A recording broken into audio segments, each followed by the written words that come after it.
இப்ப என்னாச்சுன்னு இப்படி குடிச்சு உடம்பு கெடுத்துட்டு இருக்க? இல்லை சாமி, அவள் இப்போ என்கிட்ட சொல்லிக்கிட்டே இருப்பா, நானே உன்னை வேண்டானாலும் நானே உன்னை விட்டு போயிட்டாலும் நீ மட்டும் என்னை எப்பவும் விட்டுறாதரான்னு. சரி, அதனாலதான் ஒரு 3 மாசம் கழிச்சு அவட்ட போய் என்ன ஆனாலும் உன்னை விட மாட்டேடி தங்கோன்னு. உடனே அதுக்காக அவளோட புது ஆளு தங்கத்தை வச்சு என்னை வெளியே தூக்கி போடுறா அப்படின்ட்டா. அவதான் வேற ஒரு பையன் கூட மூவ் ஆகி போயிட்டால, அதே மாதிரி நீயும் மூவ் ஆனா மச்சான். எனக்கு தான் 3000க்கு பொண்ணு கிடைக்கலையே. டேய், மூவ் ஆனதுக்கு பொண்ணு மட்டும் தேவையில்லடா, உன்னோட கரியரை பாரு. நீ கரியர்னு சொன்னதான் ஞாபகம் வருது.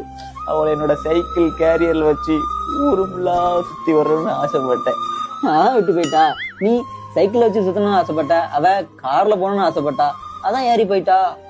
உன்னோட ஆம்பிஷன் என்ன? ஸ்கிரிப்ட் ரைட்டிங் தானே. திரும்ப பேப்பர் எழுத ஆரம்பி. உன் திறமை என்னன்னு இந்த உலகத்துக்கு காட்டு.